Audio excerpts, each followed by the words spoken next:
Hello and welcome to the Build with Bear Workshop. My name is Pepper. I'm here to build a model kit and hang out with all of you. I'm throwing the Bear Cave, the Lego, the Scythe, and the Tier 2 Blue emote in the chat. If you are currently a subscriber, you can reply with those emotes. If you're not yet a subscriber, you can say hi or use other people's emotes. Or if you feel like being a lurker, you can also do that, and that's okay. Lashbrook is here. Aristophan is here. I am doing a test because my latency seems bad, so I'm just going to do that and see how long it takes for my arm to go up. Because that seems, whoa, yeah. Holy shit, why is my latency so bad? What the fuck? It's real bad. I'm going to refresh my page and see if it's that. But that's surprising. I have it set to low latency. I'm going to start this up here where it should be. And then I'm going to do another test right now. So we'll do that. I'm just watching it live like I normally do. Hello. Okay. Now my latency seems far less than before. I don't know what that was. I refreshed. It doesn't really matter for you except if I'm asking you a question and then I'm just like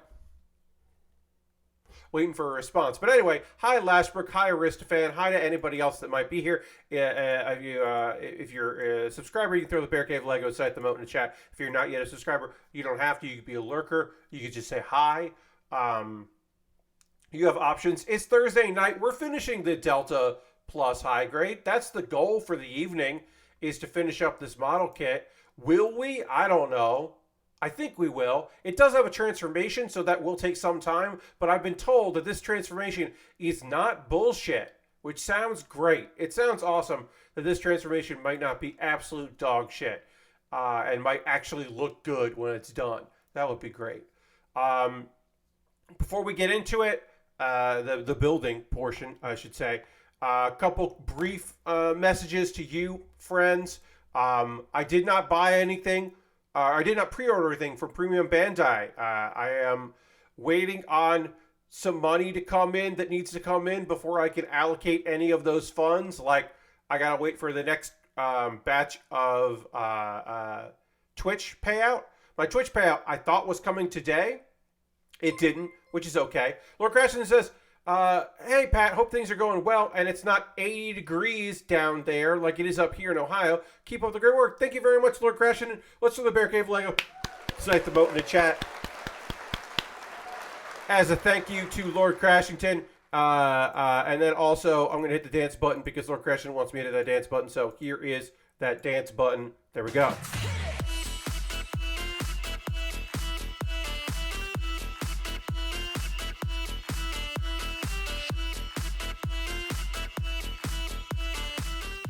All right, yeah, this looks like my delay here isn't that bad on my end anyway. Thank you, Lord Crashington, for 45 months. That's a whole lot of months. Yeah, so my Twitch payout hasn't come in yet, some of which would probably go, it all goes to new kits. So some of that money would go to me pre-ordering something. The one that's the most tempting is, of the Premium Bandai kits that went up for pre-order today, is the Tall Geese 3 Master Grade. I've built that as a real grade and a high grade, but I've never built it as a Master Grade. That's a lot of money, but also that would fucking kick ass to build. So if that's not sold out by the time I have the funds, I will get that. I haven't looked at other options. That was the one that stood out to me. I already have Gundam Rose pre-ordered. No problem there. There's a few other ones that I was like, oh, I like that, but it's just a paint variation of something I've already built in stream. Not worth all that money. That's the one that I was like, ooh, baby, I could build that and love it. But that's not in the cards for right now. I still have this month the 6-3 Zeta coming. And then in July, I have the Gundam Rose and the Death Scythe Hell coming. And then also, the model kits in my backlog. I just got a kit in the mail yesterday. I put that up. That's on my YouTube channel, talking about the Gundam Ferrict, which is from Witcher Mercury. It is the third Gundam and the fourth kit in that show that I will build. And that's fun. I got 2 that I built right there, and those are the other Gundams. So it'll be nice to build an evil Gundam with a big, long rifle. And beam sabers that are longer than the ones. Look at the side. There's a difference. The evil Gundam has bigger beam sabers, the longer beam sabers, I should specify. That's fun. That's fun for me. I don't know if that's fun for you. Anyway, we should get model kit building here. I'm going to retweet my tweet, see if we get a few more friends to join us. It could be a light evening. Because before we actually really do get into this, hey, I'm doing a stream on Sunday. You don't have to be there if you don't want to. You don't have to donate if you don't want to. That's why there's a hashtag donate there, because you can click the link if you want to donate at any time, but certainly during that stream. I will be doing a very long stream starting at 7 p.m. Eastern time this Sunday, the 16th. Trying to hit my goal of $500 to pay off some debts. My payments every month have decreased due to the lack of work that I've had this year, and my interest rates went up on one of these, and so I am trying to pay that down quite a bit as quickly and dramatically as possible. We dropped some frames there. My apologies. Yes, I have been dropping frames this week. I wish that was not the case, but it is unfortunately the case. Anyway, we'll get to model kit building, but I do want to point this out. So the plan is, it's this Sunday. If you make a donation, you can just in chat, if you linked your name there, or in your comment, because you can always leave a note on a coffee donation. You can include a wrestler you'd like to see me do a CPU versus CPU match in, or you can include a match type. If you're like, hey, do a Hell in a Cell, which never goes well, but I'll do it, or do a three-way fight for the for the title. I'll book that. This will be the first time ever that I am doing live CPU versus CPU matches, because in the past, we should get some stickers on this leg here. In the past, I have only done all the matches that I've done have been. Let me just see what these are supposed to look like. I don't even know. These are all white stickers here, but I'm not sure how they're supposed to look, so I'll have to look at there. Let me see if I can look at a photo. That might help me. No, that does not help me at all. Okay, so there is this part here has some white stickers, and then I can't see the inside of the leg, but that looks like that's too. All right, so we can do that. No, what I was trying to say was I've always pre-taped my CPU versus CPU matches and never done them live. I will be doing them live because I will be taking feedback from people of what they want to see in the match, or what kind of matches they want to see. So, all right, so this leg here is going to be these, and so that is, these are not numbered, or they're not numbered in they're not numbered in a way that I can tell what they are. So that's this one here. Is this one? I want to say that's this one. Yeah, this is fucking hard because I don't. No, this isn't that. That's.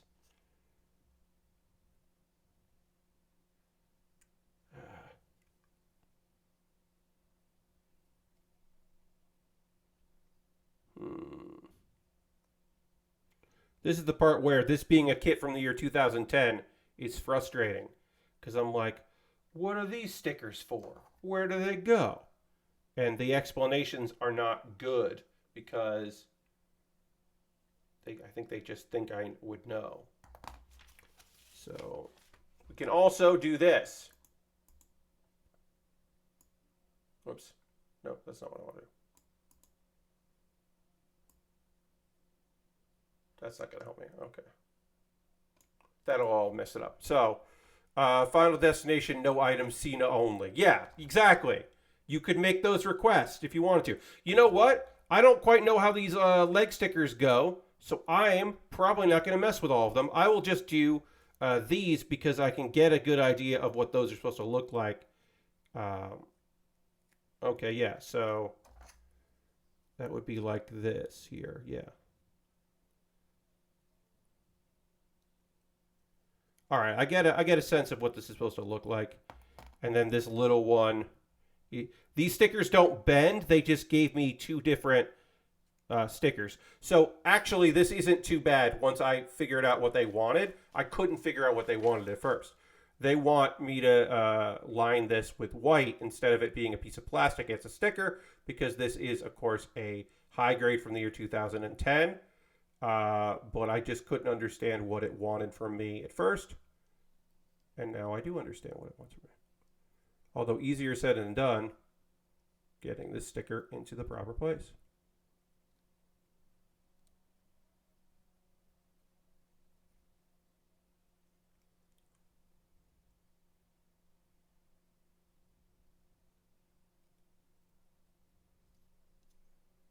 And, well, no, okay, there we go. All right, so now I'll just kind of put pressure on this to hold it down. Know that these might not be perfect, but it is something. And then I have to do the same thing on the other side, which I don't know which one those are. That is I, whichever one has an I near. Okay, so it's this one here. It's not a real I, but it looks like the capital letter I. And that helps me, your boy Pat. So anyway, that's the thing I'm doing on Sunday. I've had one donation so far, which is lovely because it got the ball rolling. We don't have to do it in advance. It will be a long stream. My goal, certainly is to hit the goal. If I have to do a secondary stream, we'll do that. I have asked for a lot of money from people in the past. That sucks, and I wish I didn't do that. But I was also realized that I was going to need some help this month, and I didn't want to do it anywhere near the charity event that I am participating in because that feels shitty. So I need to get this done, and so we're doing it on Sunday because this is getting this particular debt is overwhelming, and I am trying to not be overwhelmed. It is not like send you it is send a strong letter overwhelming, not send you text messages or show up at your door overwhelming, but it is overwhelming, and I would like to not be dealing with it anymore. And one way to not deal with it anymore is to make it go away and ask for help. It is a little humbling, but not. It is what it is. Okay. So, in my ongoing, I know what you're here for, friends. Obviously, you're here for model kit building, which we're now actually going to work on the other leg. You're always here for model kit building. I love you for it. You're here for conversation. You're here for anime talk in the second hour. But of course, the most unfortunately popular segment in the Build with Baer workshop conversations, we of course have to figure out today what is in the news about Twitter. Where did it go wrong this fucking time? What the fuck about Twitter? We got to talk about Twitter again. Since Monday, there was one big problem with Twitter, which of course was that in browser on the web, many people could not reply to tweets. Last night, for just a fucking while, no good indication as to why, no great reason. You just couldn't. It wasn't the same as the time where verified couldn't tweet. This affected verifieds and non-verifieds alike, and was of course frustrating and annoying to deal with for a wide variety of people. It didn't work on my phone, which it did for other people. And then eventually it just started working again. No real reason. Just a function of a website that is about, an app that is about communication, not working. Good stuff. Also, Elon said that the final date for legacy verifications is 420, which some people took seriously, and other people were like, oh good, he's memeing. And I was like, but I'm thinking, Elon Musk does meme. Don't get me wrong. He does do old memes, and he would think that 420 would be funny. But also, doesn't there exist the possibility that he doesn't think that 420 is funny? That he actually thinks that 420 is very serious? That Hitler's birthday is an important date to him? Isn't that also, unfortunately, a fucking possibility that we shouldn't instantly dismiss?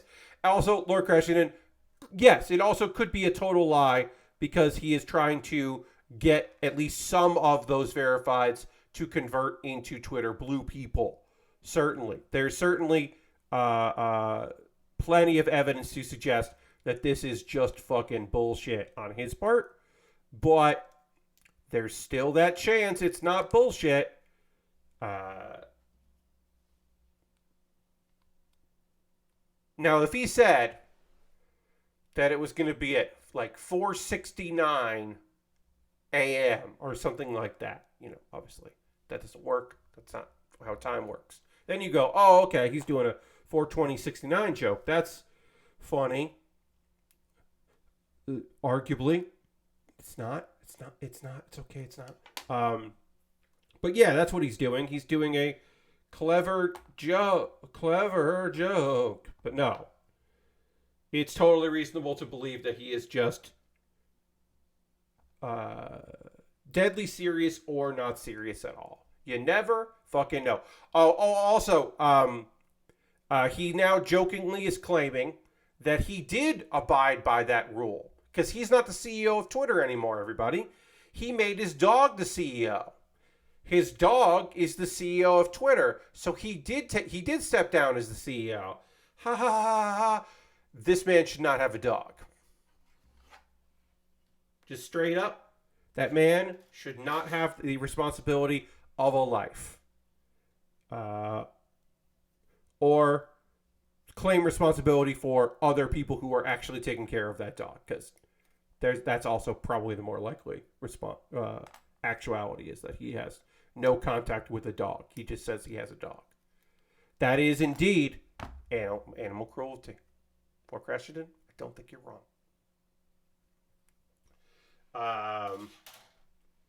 But yeah, it's going to be 420. It's probably not going to be 420. It's okay. In video game news, April 18th, there is a free update coming to Power Wash Simulator. I don't know why I said Simulator. Power Wash Simulator is getting a free update. Also, there will be paid updates coming this year, which is good for them. I appreciate they're doing that. I like a free update. They put out a tentative roadmap about stuff. My next Tuesday stream is the 18th.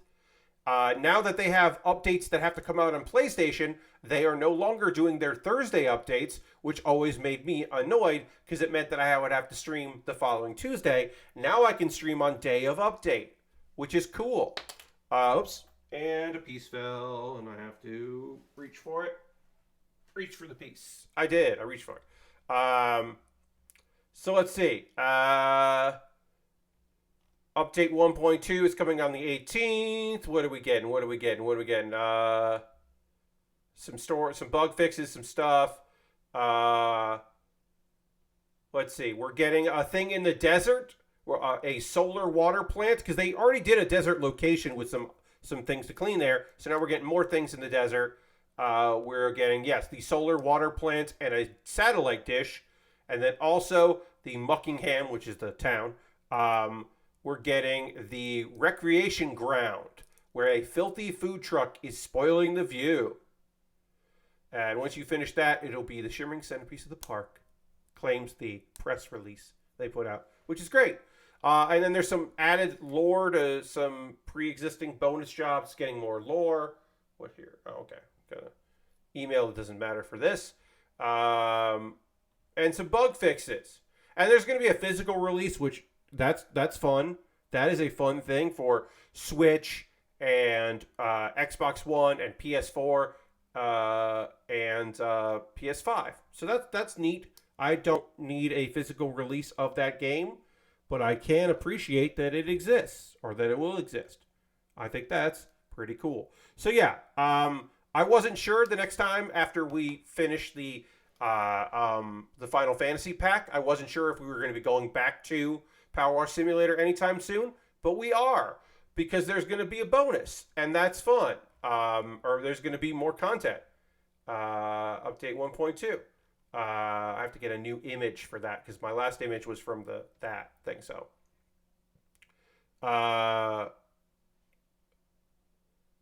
Lord Crashing gives us a Twitter update that I did not see. Apparently, according to Lord Crashing's findings, Twitter's making the bold and italic text along with 10K character tweets exclusive to Twitter Blue unless you know Unicode.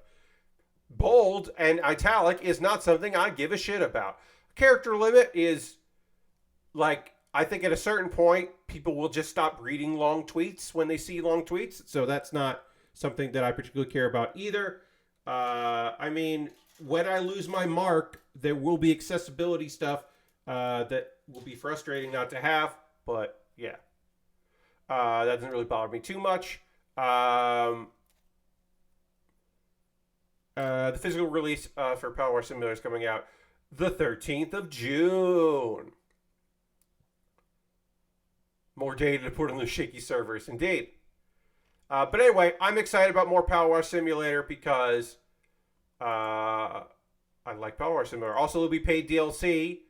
And there's going to be free content throughout the year and also paid DLC throughout the year. And I will probably end up buying some of that paid DLC. Probably. I also need a new good photo of Power Wash Simulator, but I don't think I'm going to have an update for the 1.0 update. I'm just saving an image I found of Power Wash Simulator because I need to have a good image. Because my previous image was, of course, the Final Fantasy pack, and I don't need to include that now.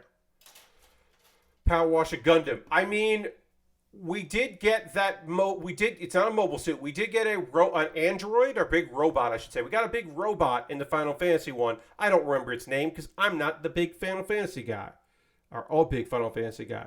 But we got that thing, and that was fun. So theoretically, something in that line, I could see being cool. Did I put this on wrong? I might have put this on wrong.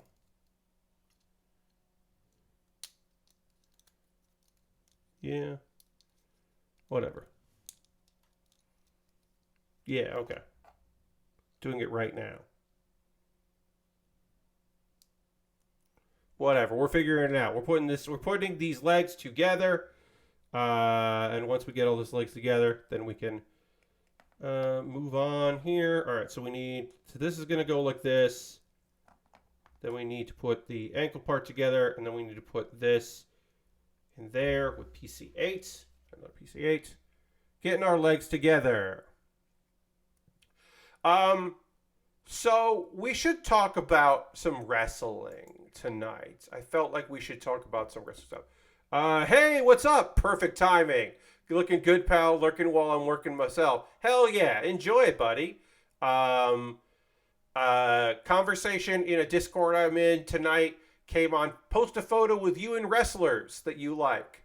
And I just, blast from the past, dug up some UCBW photos, trying to find a masked man who would later unmask, sort of, but not really unmask, but work without a mask, and is currently an AEW champion. Doing his thing, making me real proud every time he does good, cool shit, because that's a good dude doing good stuff. Also, I got a bunch. Proud of him, right? I'm not watching Ring of Honor because I'm not paying for Honor Club right now, because right now it's a 2-hour show a week for $10, and that doesn't do it for me, brother. That doesn't work for me. But Hot Wheels, the falling apart of Hot Wheels tonight, because Yuta is a heel and Hot Sauce is, I guess, not a heel. I don't know, but I guess Hot Wheels has fallen apart, which is sad, mostly because that's a great, silly name. But speaking of guys who worked under a mask that were cool, Hot Sauce. Good dude. Anyway, we got to talk about stuff that happened on Dynamite. We'll do the fun stuff first, and then we'll get to the stuff where Pat is borderline preachy, but you know me. It's from a good place. Let's see. Best thing that happened last night, funniest thing that happened last night was in the, they did a classic thing where a little while ago, Hobbs, who is a heel, was presented with a car, a lovely looking car. Had Monstar written on the side of it, which is on his gear, his singlet, looking good. That vehicle got attacked with some weaponry by Wardlow. Good reason for him doing it. That's not a heel move, even though it's destruction of private property. And then they revealed that there was a fairly small forklift nearby. Wardlow got in the forklift, used the forklift to pierce the car, flip it over. Then he got out of the forklift, the small forklift, to mug to the camera. And then a thing that definitely wasn't fucking supposed to happen happens, where the forklift just fucking kept moving, y'all. He did not put that forklift in park, and that forklift just rolled into the vehicle. So it was safe and fine. But there's a moment where Wardlow, who is supposed to be like, he's fucking pissed off because he got this title stolen from him, and he got fucked with, and he got power bombed off a stage, and he's mad. He's real mad. So he's supposed to be like, check this out. I'm doing it here. You see a shit-eating grin on that man's face, and I captured it. You can find it on my Twitter if you look for last night photos there. A shit-eating grin, a oops grin on that man's face as Wardlow realizes, I didn't put that shit in park. Oops. It's awesome. It's so great. I can't wait to see it on Botchamania. It's such a good moment. It is oops great.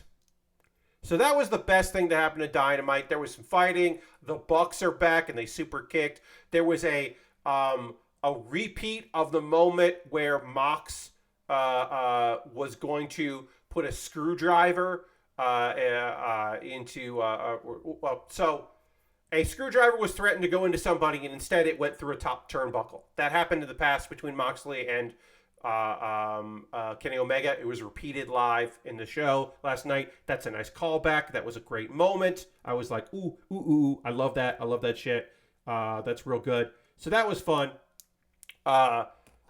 I thought they did it on purpose. Never seen a forklift that can do that. Like the one here at work is a pressure plate where you stand. It won't operate otherwise. So last week, I don't know if he was supposed to put it in park, but he probably should have turned it off.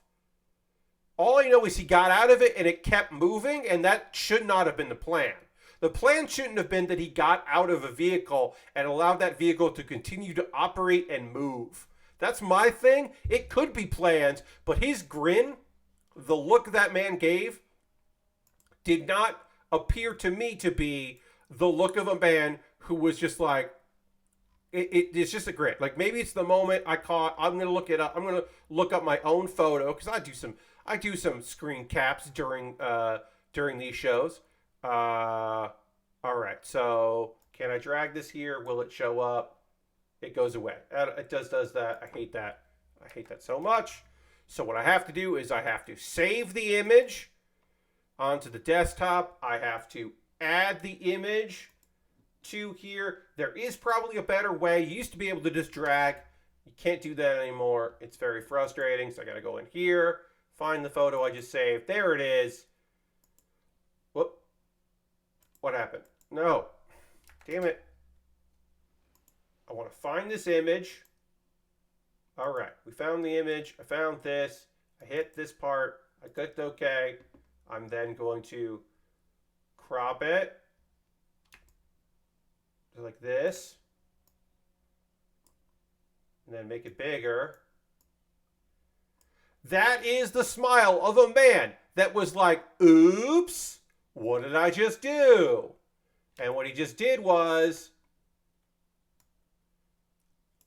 walk away, get out of that as it rolled into the car that he flipped over. That's my belief. That's my story, and I'm sticking to it. As they say, that was not worth it, but whatever. Proving that I can put an image on my screen anytime I want. Anyway, that was very fun. Bucks coming back was great. Brandon Cutler, who wears a protective, clear face mask over his face, and has been doing it for a very long time. He was bleeding, and he was bleeding on inside the mask on his face, and so the mask was covered from the inside with blood, and that is terrible, but also visually very compelling. For a guy who is a comedy character most of the time, and therefore comic relief and a good worker, but they're there for jokes, to wear the Crimson Mask underneath a mask is pretty great. Pretty fantastic. Let's see, are there anything else? Boo to Brian Cage for not wearing his Kamen Rider double gear. I am not gonna fucking explain that properly. Anyway, most of the time, we've built it on stream. We've built Kamen Riders on stream, and there's the doubles, where it's like two guys that merge together, and so it's like down the middle, and it's like one color and another color, like different dudes, but together. That's the gear that Brian Cage normally wears, where it's like two different styles, like down the middle. And he didn't wear that. He wore just black gear with like initials on it, and I was bummed because that's not nonsense. And my two favorite parts of Brian Cage are his gear is nonsense and his manager is Prince Nana. Because I'm always going to be psyched for Prince Nana.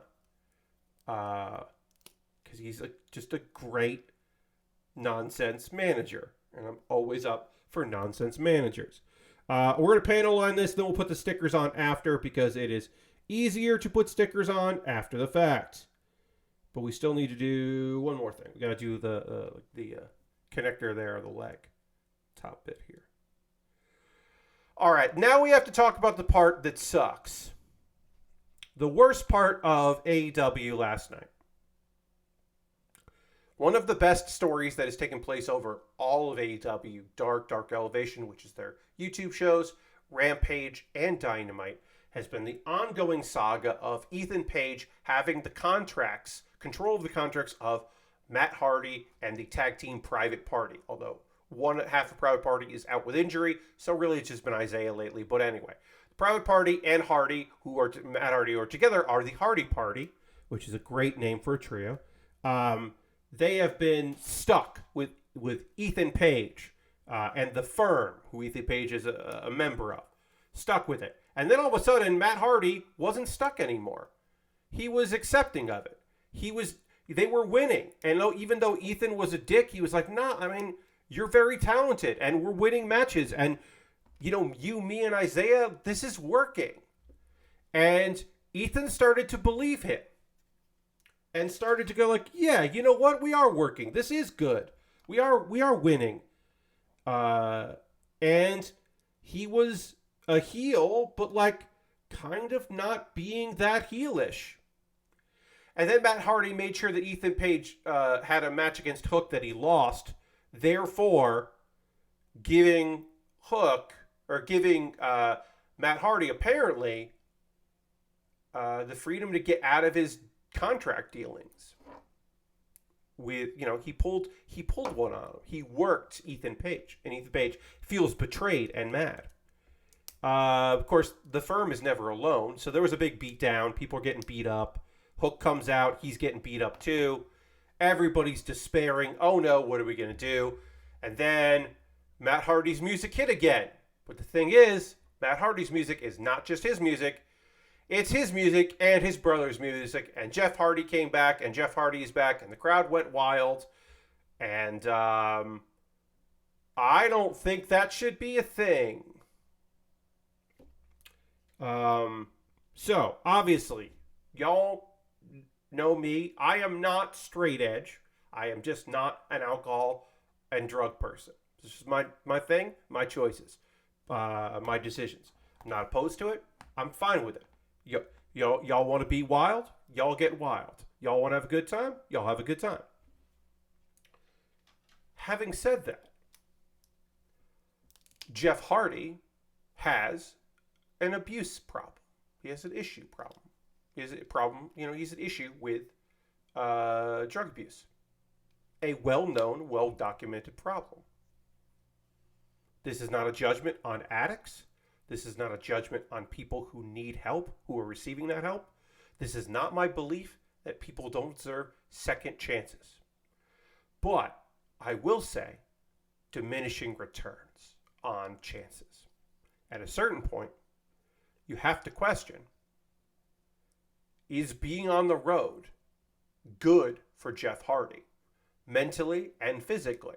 Because before he went away due to law issues, he went away for treatment for a bit, he wasn't moving too great because his wrestling style has caught up with him.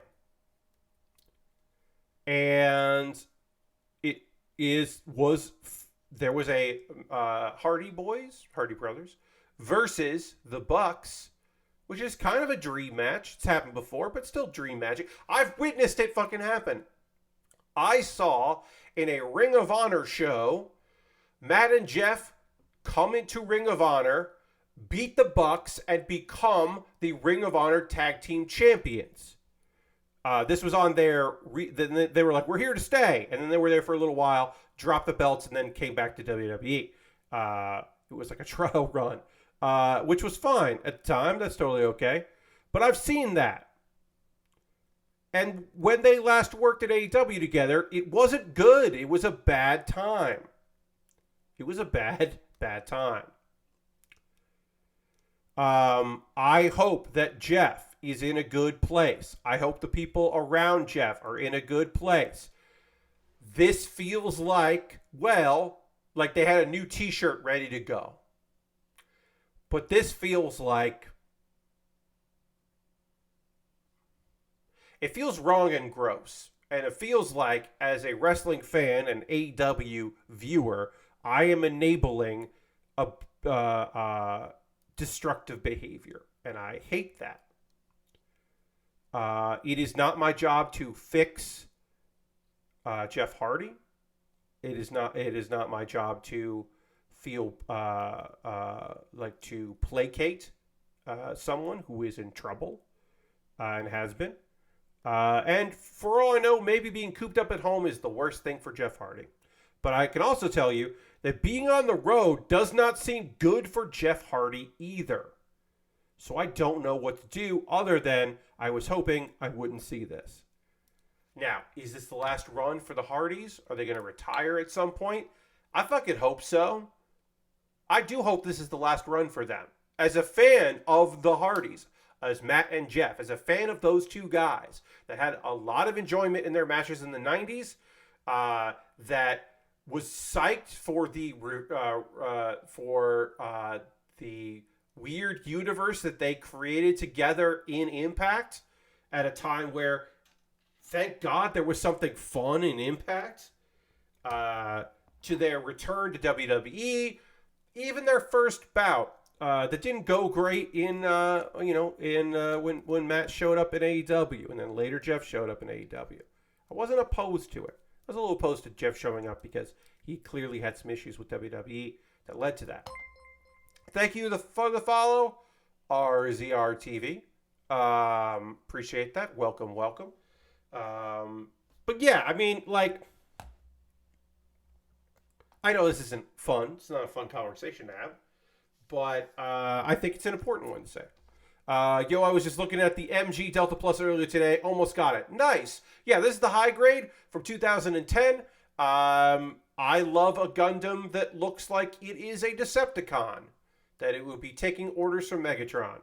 And I have been told that this transformation is not terrible. So, I'll believe it when I see it. But, yeah, this is a fun looking one. All right, let's find the stickers we need for this. This side is that symbol, so that's this one is gonna be,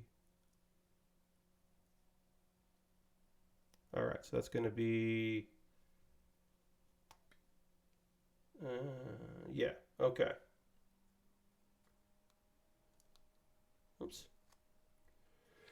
If it wasn't for the Stark Jigen returning to pre-Bandai, I would have gone. Yes, I didn't get anything at Premium Bandai today. I mentioned that earlier in the stream. Uh, if there is something that I'm interested in available once my Twitch funds for this month become available, which is any day now, should probably actually be tomorrow. If there's something that I'm really interested in that's still available for Premium Bandai, I'll get that. I feel like the master grade of the Tall Geese 3 will probably be sold out by tomorrow. That is the one that I would be most interested in getting because that one seems that's awesome. I love the Tall Geese 3, and that would be a fun kit to put together because I haven't done a master grade from Wing in quite some time. Because I built all of them, so. All right, good. We got a sticker on there. Again, these are not bendy stickers. These are just like two-piece stickers, which is a neat choice. I don't dislike that. I don't love the stickers you have to bend and fold, so this just took me a little while to figure out what they actually wanted me to do with these stickers, but once I figured it out, not a problem. And we'll let that set there. And we'll let that set there. All right, and then we just got to do the other side. And yeah, all right, now we'll just do the other ones on the other side of these vents. We could totally avoid these stickers. They're probably not even going to be super noticeable, but, why not? They're here. Might as well do that. So, yeah, I mean, we'll wrap up the annoying wrestling talk there, which is that. And we'll get into the other annoying wrestling talk, which is Sean Ross Sapp of Fightful put up a big post on Fightful Select. The topic of conversation, the supposed roadmap for the return to AEW of CM Punk. Sounds like Phil might be coming back, and that is probably a bad thing, I would say. I was not a big fan of the good parts of Phil Brooks's run in AEW, and especially the problems that arose. And I am not of the opinion that you need him in order to sell a lot of tickets to their big London show. I think if you book some awesome international talent, as well as your homegrown talent, and your first show is there, and it's on a Sunday, you can pack the place. You don't need, you don't need a dream match of like the Elite versus FTR and CM Punk like that. You don't need that match. You could do that match, but you don't need it. I don't think that CM Punk is necessary to sell out there. This is my opinion. Other people have other opinions. I think it would be bad for the company, and yeah, that's the general take on it.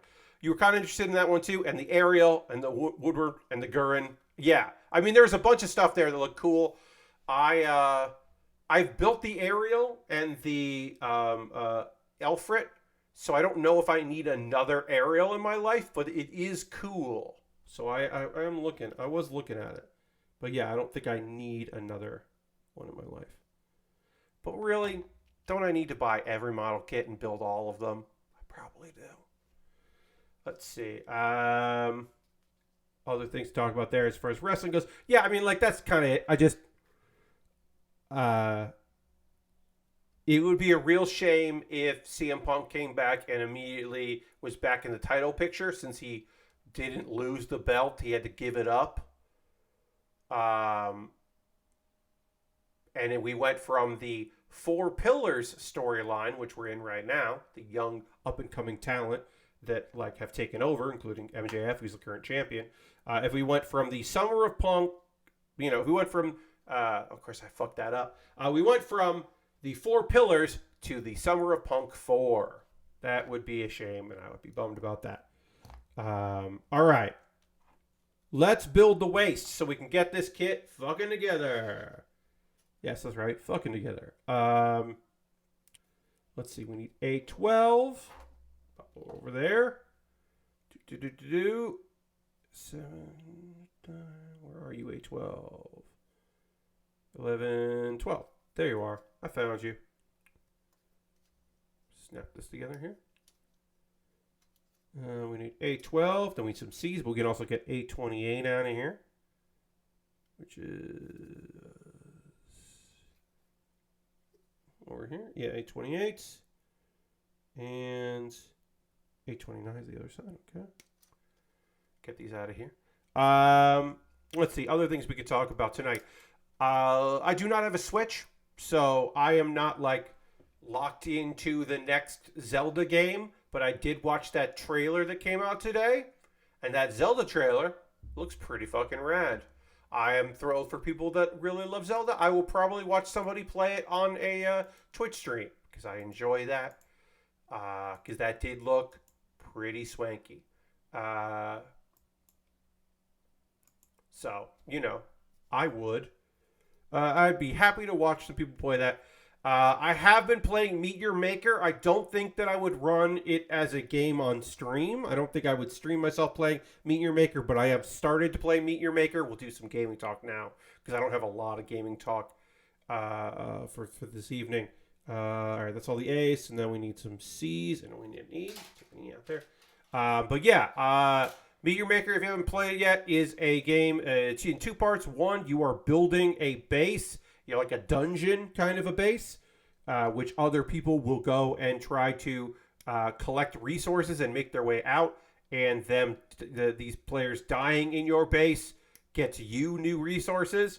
And then you are also running other people's bases in an attempt to get in, get some materials, and get out. And there are traps, and there's all the different rules and different kinds of traps, and it's and upgrades and stuff like that. And it is fun.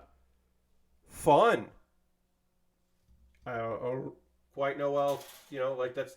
I'm not good at it. I am very not good at Meet Your Maker. My base is not excellent. It is. I would describe my base as serviceable. It is doing its thing, but it is not like jumping out at me like, oh yeah, I'm excellent. I'm like, people are definitely dying, but like they're dying like once, right? They're like, die on this one thing. Oh, now I know the whole map. Oh, I can go and get it. Not like, oh, okay, I kind of know what I'm doing. Oh, I didn't know about this part. Oh, you got me. It's just like, okay, I need more traps that activate after you collect the resources. I need to like kind of space those out, I think. And I also probably need to play way more to unlock other things, which I have not been doing. I mostly got it because it seemed neat. It's not necessarily my game, but I love the idea of like building your own traps in a place. I think that is a fun idea, and so I was interested in seeing if I could be good at it, and the price was reasonable. So I would check that. Meet Your Maker. See if that's something you'd be interested in doing.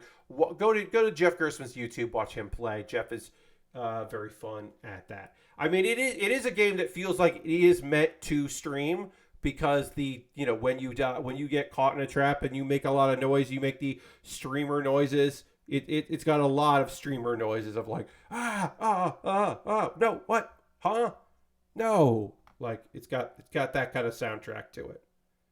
You're vibing. You know what those are.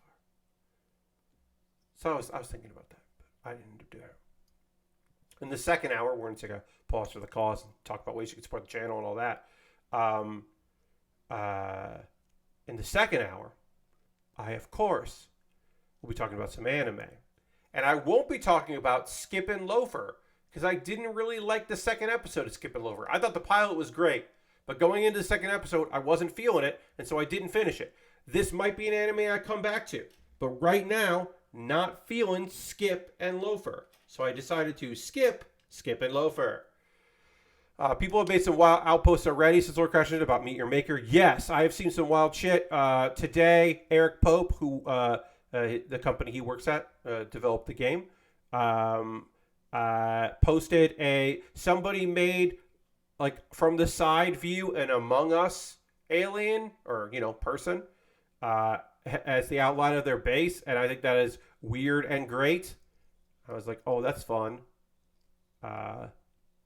But yeah, there's been some interesting interiors. Or like, oh wow, they just made an arena. Like you walk in and all of a sudden it's like this wide open space, and you're like, should I have tried to grapple to the top of this? And you're like, oh nope, I should not grapple to the top of this. Fuck.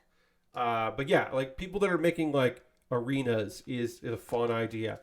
I believe someone has made like part of a Doom level in there, which is also rad. That's cool as shit. I'm into that.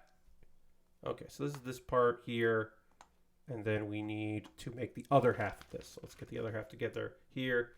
We need PC2. Oh, we'll put some stickers on A12 in a moment. Get A12 out here.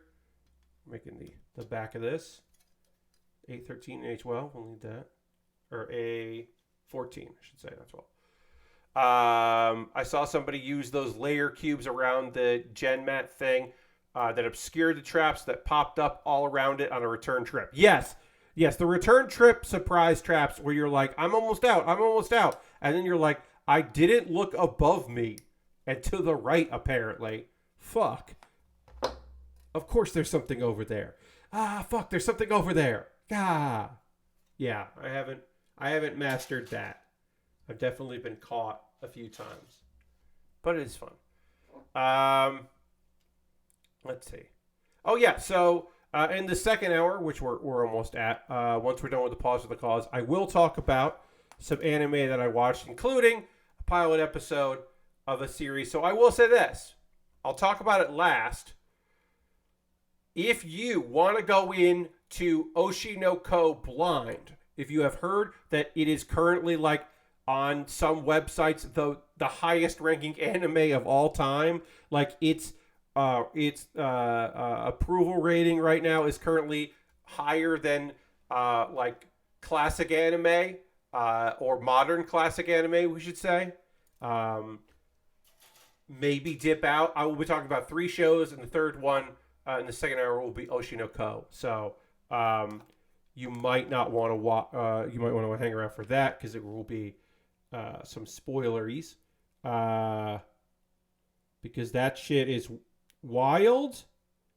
Wild is the only good term for that particular series, and it's not a great descriptor, but it's the only one I can give you about this incredibly bizarre show.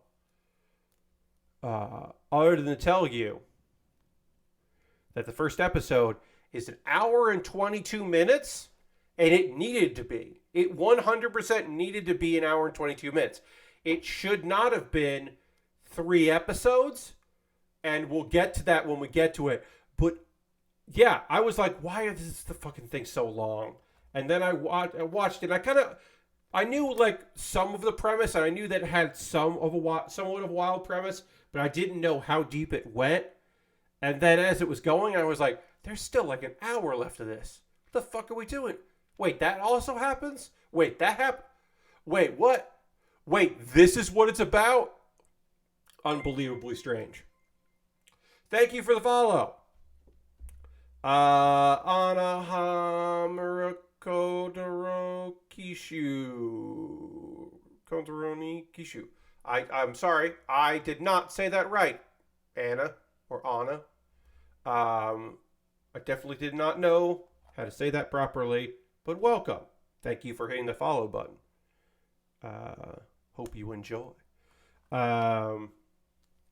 We got to put some stickers on this kit. But yeah, anyway, I watched a fucking wild ass anime, and we'll have to fucking talk about it. Well, got going on here. Oh, got another follow as well. Turtle 4, thank you for the follow. Appreciate that. Welcome. We got a bunch of new follows tonight. That's lovely. Okay, so what am I? Oh, I put that in the wrong spot. Like, what am I missing here? This doesn't go here. This goes on the sides. I put this in the wrong spot, and now I have to get it out. And I don't know why. It's just a Japanese transliteration of, okay, Anaheim Electronics. Okay. Anna. So it's Anaheim. Great. Yes. Okay, great. Excellent. Thank you. I don't know. My fear is sometimes that people have references to a thing that, like, I'm just too old to get. And, like, that should be the case, right? Like, I'm 42. Uh, yes, this is a Universal Century kit. This is the Delta Plus. The kit was released in the year 2010. Yeah, this is a from Gundam Unicorn kit, the Delta Plus. It is a prototype suit. It transforms eventually. It'll eventually transform. Yeah. What was I say? Oh yeah. So I shouldn't know stuff because I'm 42, right? So like, there should definitely be things that I am not aware exist because I can only keep up with so much stuff. You know what I mean? Like, there are times where I'm like, is that a misspelling or is that slang I haven't heard yet? And is it slang that I should be adopting to my everyday life or something that I should just go, okay, that is for younger people? That is a thing that I wonder about, and I think that's fine and probably for the best. I probably shouldn't have to know everything. In the same way that, like, when we'll talk about anime, right? Like, the show that we'll talk about later, I don't know if it's for me. I don't know where it's going, but I do appreciate that it exists. And I was like, this is a wild thing. And that rules. So I was like, okay, well, there you go. I don't know. I don't know. I probably watched the second episode to see what it actually is about, because it's very clear that the episode 1 is setting up a thing. I'm not quite sure what it's setting up. So I'm like, okay. We'll have to hang out and find out. What sticker is this from? Where does this sticker go? Oh, it goes on there. Okay. We got back of the kit stickers here. We should figure out what those are. That's these here. So we should figure out how these go. We'll get the stickers on, then we'll take a pause for the cause. It's a thing I do every stream where I talk to you about ways you can support the channel and get into all that. Let's see if I can figure out this. Oh, okay. So this just goes like this here. That's fun. I like this cutout sticker. That's pretty neat. That looks pretty neat right there, yeah. Again, this is 2010 kit, so there is a bunch of information that is probably very helpful written in there, but because it is not in a language I can read and understand, I just have to stare at it sometimes, go like, what do you want me to do here? We're so, like, blessed with booklets that have, like, English language instructions in them, and like kits that don't require polycaps. And I build old kits and I'm like, oh wow, this has screws, huh? I need screws to complete this kit. Okay, like this has screws and washers and nuts. All right, sure, all right, fine, whatever. Or, oh, I think these instructions probably make sense to somebody, just not me. Okay, well, we'll figure it out. Large part of it is just going like, all right. I hope I can make this make sense. We'll find out soon. I'll just stare at it. I'll do better on the other side because it's symmetrical, pretty much. That is the constant battle with old kits. But, like, I'm probably not going to, a bunch of these kits could have reissues, right? They could have reissues with new instructions, and it'll make it so much simpler, and you'll look at it and you go like, oh, cool, I'm going to get this. Like, hell, what the fuck? What do I know, right? They're making the Gundam Rose high grade. I'm gonna build a G Gundam high grade in the year 2023 that's modern and new. What? That doesn't make any sense. Why is that a thing? That shouldn't be. shouldn't be getting a high grade of the Gundam Rose. What? Nothing makes sense sometimes. I'm going to build that Deathscythe Hell high grade. That is basically, they did the work to make the Live Lance Heaven, so of course they eventually will make the Deathscythe Hell because they already did that work. But I'm still going to I'm going to build a new Deathscythe. My favorite mobile suit. So cool that I get to make a new of one of those. And not just the old kits over again, because I have done that before. Longtime viewers will know that I have certainly built a kit that I've already built once before again on stream. All right, so we got the side parts there. That's neat. We'll do the same thing here. We'll probably wrap this up. We'll take a break. Not wrap up. We're not going to wrap the stream, but we'll take a break on building here in a moment. And what else we got to do here? I just built this. How do I not remember how to put this together? There we go. We'll put this in there, and then we can slot this in. There we go. All right.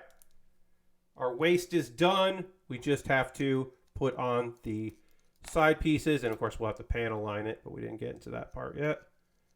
And then this has to go in like that. But yeah, we'll get our side skirts on, and then we'll panel line the waist, and then put it all together. We can put it all together now. There, we're almost body complete on our kit, and then we just have to do the weapons and the shield and the parts of the backpack. So we're going to stay late tonight probably to finish this kit up, because I think we can finish this up because we only have so much to do, and a large portion of this is figuring out all the different components so that we can build the flight mode. Anyway, what's going to happen right now is I'm going to talk to you about ways you can support the channel, because I got to do that. Everything I'm going to be talking to you about here is optional. You are under no obligation to do any of these things, but these are things that help me continue to be a model kit builder on Twitch. First and foremost, if you're currently a subscriber, you can throw the Bear Cave, the Lego, the Scythe, and the Tier 2 Blue emote. Hey, just another spicy. I'm taking a pause for the cause. We'll get back to building real soon. But I will say that subscribing is the easiest way to support what I do here. So if you're a subscriber, you can throw the emotes in the chat, because it is nice to see those emotes. $5 a month, or your Prime Gaming token if you have Amazon Prime linked with your Twitch. We had Lord Crashington resub tonight, which is lovely. Xandra made all my emotes, and they are great, and I get to look at them, and that's fun for me. Let's see. Should mention, I have a Patreon, so that's another way to support what I do here, is jump on the old Patreon at patreon.com/PatBaer. There's a $1, $3, $5, and $10 tier, and there are different rewards for the different tiers. Consider becoming a patron. Also, I have a YouTube channel, youtube.com/PatBaer. Obviously, subscribing to YouTube is free, and I encourage you to do so, because I make video content quite often, and it would be nice to have you there as well. So you can always jump into my YouTube. And there's a membership there. I offer memberships on my YouTube channel. $2 a month, you get my Wednesday videos a day early. So consider that. Let's see, we'll go through here. Everything I make through direct donations, which we'll put in right now, links to that. Everything I make through direct donations, through YouTube and Patreon and Twitch, all goes into a fund, and I use that fund to buy model kits. I bought this kit in the year 2021, the Delta Plus high grade. Picked up that kit, and I'm happy to build it right now. Now, the next kit I'm going to be building is the Ferract. The Ferract is right here. This is the kit I'll be building next. This was purchased off my Amazon wish list, which is fucking rules, that someone bought something off my Amazon wish list for me to build. So it jumps the queue. It becomes the next thing that I work on. You could also buy something from my Amazon wish list. We'll go and take a quick look there. We got Lego sets, model kits, high grades, master grades. I just added some more Witcher Mercury kits, because it's nice to work on the new shit. But I got a bunch of different stuff there. Yeah, I just put in the Bearaboo. I'll learn how to say it properly, but that's a fun kit. I just put that in there. Yeah, it's always nice to put together some cool looking mobile suits. So I got a bunch of options in there. Inexpensive kits, expensive kits, kits with free shipping, kits without free shipping, all kinds of things. Some gear at the bottom because it's always nice to have some gear.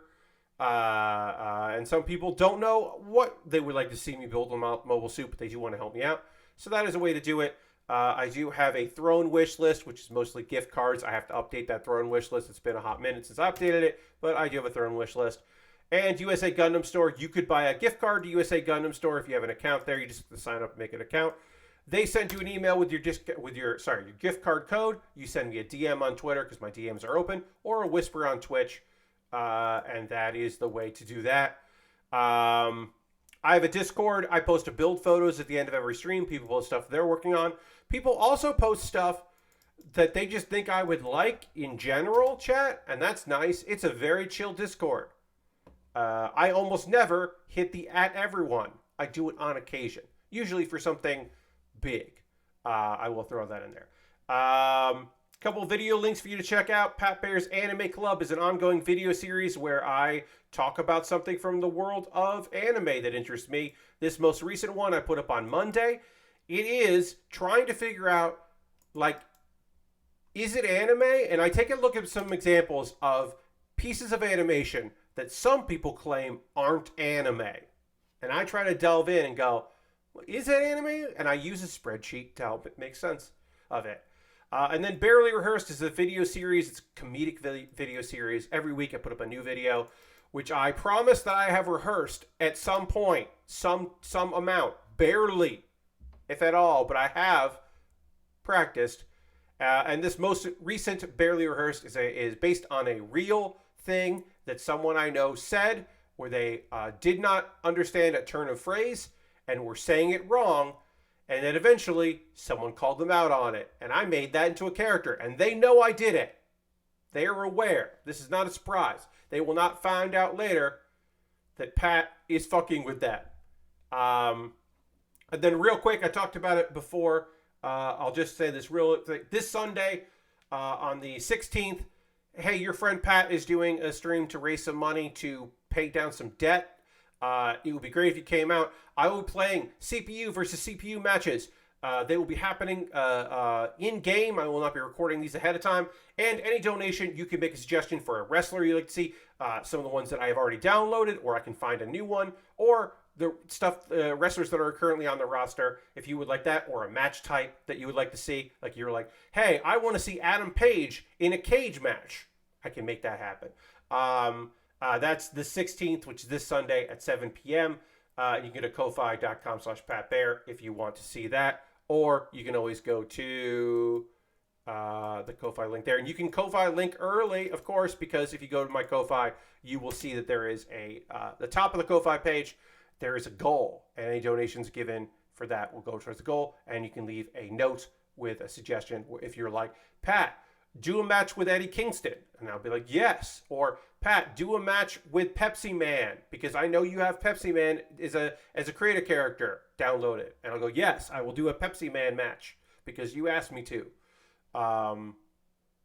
Sure, no problem. But yeah, you can click the link to make donation, hit me with a goal, and then I'm going to double check that link actually goes to my Ko-Fi page, and it does. Great. I'm at 1% of my goal, which is fine because it's not 0. Anything is better than 0%. So that's that. I won't bother you too much with that, but I did want to promote it because it is on Sunday. Because I realized, I need to do this soon. I'm going to do it on Sunday. All right, now's the time where I'm going to talk about some anime before I continue working on this model kit, because we are going to try to finish this kit up tonight. I do need to drink some water, so I am going to do that.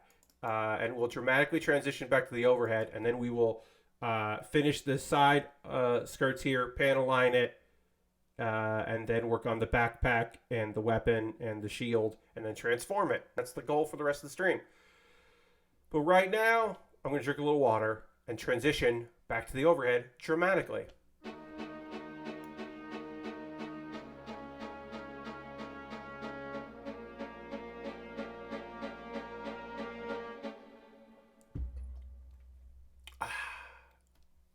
I'm back. Dramatic, I know. All right, so let's get these side pieces on. Then we'll panel line at least the front of this here. You know what? Let's panel line this first because we need to talk about some anime. We're gonna start with the stuff that we're on episode 2 of, and then we'll get into stuff that we need to dive deep into. So the second episode of Yuri Is My Job. Basically, the first episode of this was Hime, who is this girl that, like, she's just like, I'm going to marry a billionaire someday. And she's kind of a manipulative young lady. That is, her goal is to get married and be taken care of. She accidentally hurts a woman named Mai, who runs a cafe. And then our girl gets kind of forced into working at this place. And her friend knows about it. Her friend's Kanako, who knows the true nature of our girl, who pretends to be this perfect angel and is really manipulative. Our girl Kanako knows what's up. So,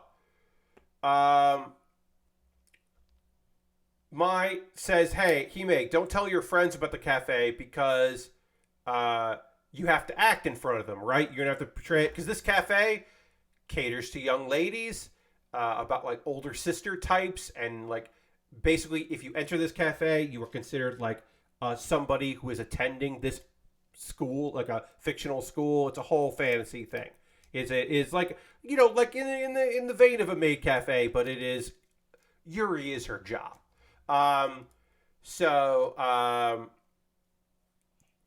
Let's see. Meanwhile, Hime is trying to help her friend Kanako be more assertive. But Kanako is just nervous, and she wants to tell Hime something. She doesn't get the chance. And Kanako doesn't pick up the social cues of, hey, I'm at this cafe visiting my friend. Even though I know that my friend is acting as part of her job, why is my friend pretending like she doesn't know me? Why is my friend treating me like a stranger? What the fuck is happening right now? And it's like, come on. I'm like, why is this the least believable part of this show? Is that she wouldn't understand what was going on. Let's see. Because like she's like, you're my friend. Why are you acting like a stranger? Why are you pretending this other girl who I've never seen before is your friend? That's Mitsuki, who hates Hime for some reason. Hime doesn't know why. Mai borrows a waitress uniform because she gets soaked with water. And Hime gives her a compliment, which Kanako loves, and is very clear that, Kanako is nervous about expressing her feelings of love for Hime. That is clearly what's going on. Now, will that become text, or is it just very obvious the subtext for us, the audience, to pick up on? I don't know. I don't have an answer for you, but it's very obvious. There's like, oh, you love her. Okay, you love her. Anyway, Kanako gets hired to work there, and she's not being blackmailed like Hime was. She just wants to work there so that she can be near, or at least pretend to be closer with Hime. Duh. But Hime does not pick up on that shit. Does not pick it up on it. I guess it's important that people don't understand. Hey, Lashbrook just subbed with Prime. That's 65 months, saying, I can't think something funny about the number 65. Thank you so much for renewing your sub. Let's throw some applause in there. And let's throw the Bear Cave, the Lego, the Scythe. And if you're a Wrist fan, you get the Tier 2 emote. Thank you so much, Lashbrook, for your continued support. 65 months is just a unbelievably high amount of months. Like, I don't have a joke for that either. It's just so many fucking months. Like, I don't know what to tell you. It's just a unbelievable, like, long time. Like, we'll do the math right now. I'm going to do the math in my head, because that's like, 65, is that 5 years? Is that 5 years? It's over 5 years? That doesn't make any sense. How could that be? 5 years, 5 months. Thank you, Wrist fan. How could that be? How could that be? That's bonkers. That's fucking wild. It's nonsense and weird and great. Thank you so much for your consistently continued support. How does time work? Asked Lord Crashington. Hell if I fucking know. I don't know. Anyway, look. Turns out Hime is terrible, and Kaneko is a natural at being a waitress and doing the acting role. Mitsuki helps Hime out in her job, which makes Hime think, oh, maybe this girl does like me. I don't know why she doesn't. But then Kaneko, who has always been timid, is just like, hey, you're making trouble for Mitsuki. And then Mitsuki's like, also like, yeah, you keep making the same mistakes over and over again. And it's just like, wait, what's happening? And Hime's just like, why is my friend who is timid around me, like, now that she's at a job, now that we're coworkers, she's not timid, and this girl who I thought was looking out for me is just mad at mad at me. What is happening? I'll say this, friends. For an anime that is called Yuri Is My Job, haven't really run into any amount of Yuri yet. Does it need to be Yuri? I mean, kind of. It kind of needs to fucking get gay. It kind of does. It's kind of fucking frustrating that it's not. I don't know. We'll see. We'll see what happens. I think I'm giving this the full 3-episode treatment. I think I'll watch next week. Will I continue past that episode? I don't fucking know. I got a cheat ability in a different world and became extraordinary even in the real world. This is sticking to apparently the light novel where the manga made some changes because we are in the manga. We do not have this scene where we're starting here where Kaori is like, hey, you saved me. You helped me when I was being harassed by those bullies. And hey, you seem a little different from the way you were there. He's very fucking different. He's like a different fucking guy. Because he went from being a sad, overweight dude to a very handsome, fit man who's still the same sweetheart he always was, but now he just has a fit body because he leveled up in a fantasy world. Anyway, she's just like, hey, my dad is the principal of an elite academy, and we would like you to join the academy because you have a good heart, because you helped me selflessly. And he's just like, what? And his the end of the last episode, his younger siblings, who are little shits, were getting ready to try to bully him, even though he's looking and feeling good. And they're like, hey, forget our brother, forget Yuya. You should let us in that school. We're awesome. And Kaori's like, no, you're clearly assholes. Like, no. You're bullies. Yuya is like, I don't think I'm going to do that. Maybe I'll join. I don't know. But, like, the chairman's just like, hey, we know you have a good character. This school isn't, like, obsessed with a lot of grade stuff. It's mostly about like becoming finer adults and finding your passions in the world. So like just try it out, see if you like it. And he went to a science class, and he is immediately there are a couple of people who are like, oh, so you're thinking of joining? What are you up to? What's going on? And he's just like, everybody's like really nice, like immediately really nice, and he's not used to that because even though he was a good person, a lot of people just did not want to like him, and so he's like, I guess I should go to this school, although he probably would have done better in his old school, but like get out of that terrible situation, get away from your younger siblings who are shitty. And then they hang out together. And people were like, think that they might be on a date because he and Kaori like hang out, and she's just like, you have to address me by my first name. Like we are on a first name basis, which he is not ready for, but agrees. Um, and then Yui is like, I guess I should go back to that other world, huh? And he goes back there and encounters a bunch of monsters and a young lady who has been attacked by a bunch of these really strong monsters, uh, who he saves, and it's a good action scene. So this show has some action, not a lot of it. The action looked good. Is there some CG in there? Yeah, there's some CG. Did it look bad? Not really.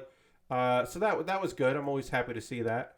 But yeah, it looked pretty good. He fought some monsters.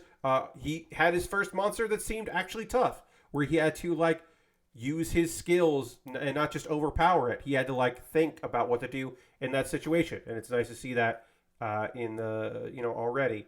And then he's like, "Oh, this girl seems okay, but what's she doing in this forest? And I don't know what anything." And then like guards are showing up, so he just like leaves. She gets a look at him, and she knows she's been saved, but she doesn't know who it is. Now I know who this character is. You can probably guess that she's important because she has guards. But yeah, we'll get more information about her. This show is moving pretty slowly. I like it. I'm honestly, I'm only, I'm about to say that. I'm only watching 4 isekai this season, which sounds like a lot, but for me is not. I'm watching season 2 of Kuma Kuma Kuma Baer, which I love, and the easy watch that's not that good isekai, that is, of course, In Another World with my smartphone. I'm watching both of those. And then I am also watching, what is the fucking full name of it? It's a mouthful. The Aristocrats' Otherworldly Adventure, Serving Gods Who Go Too Far. And then I guess you could maybe count Otaku Elf as an isekai or a reverse isekai. I'm watching that. That's just fun. That's just a fun little series. Both of the previous shows I talked about are on Crunchyroll. And now I will tell you about a show that is on High Dive. This show ranked really high. People are really into this. People have been waiting for this show.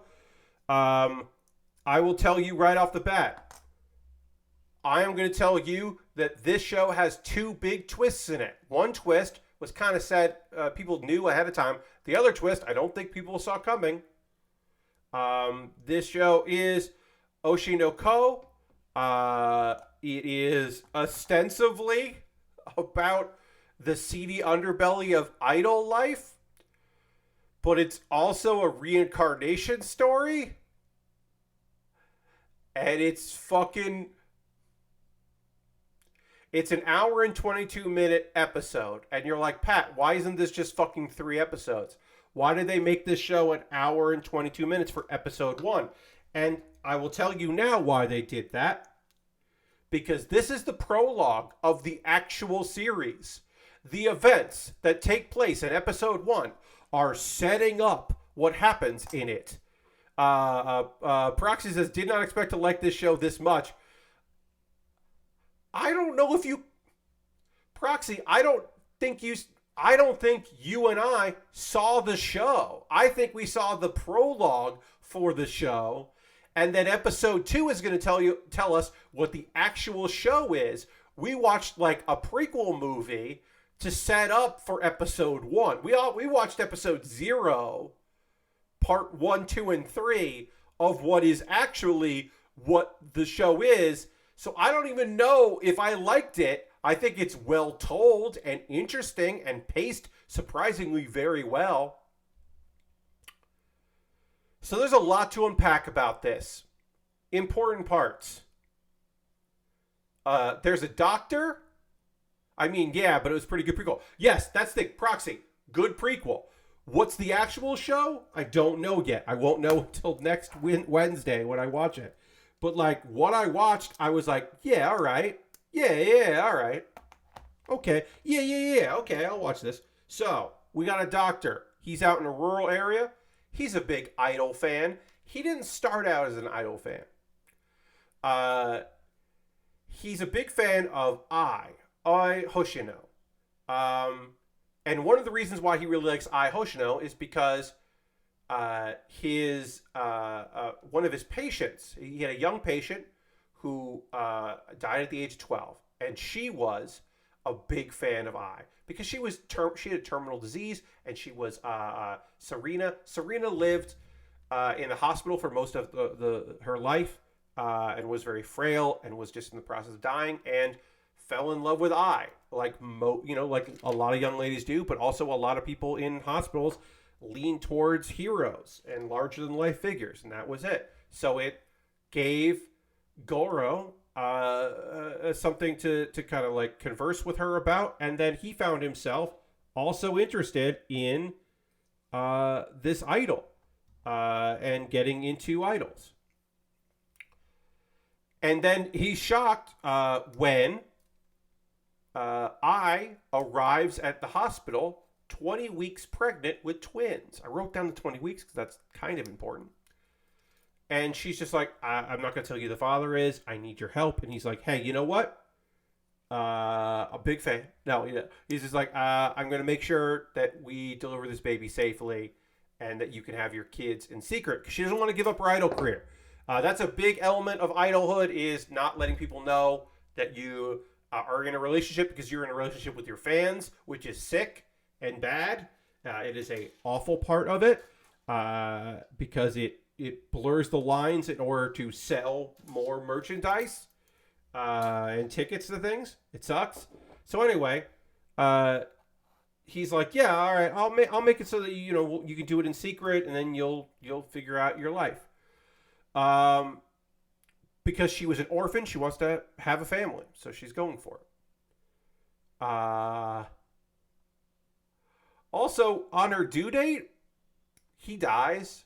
Our guy Goro dies. Dr. Goro gets pushed off a cliff by a stalker of I. And the moment that I goes into labor, he dies. And then he's reborn as I's son, because she had twins. And Aquamarine, or Aqua, is born. And Aqua and Ruby. And Ruby is the reincarnation of Serena.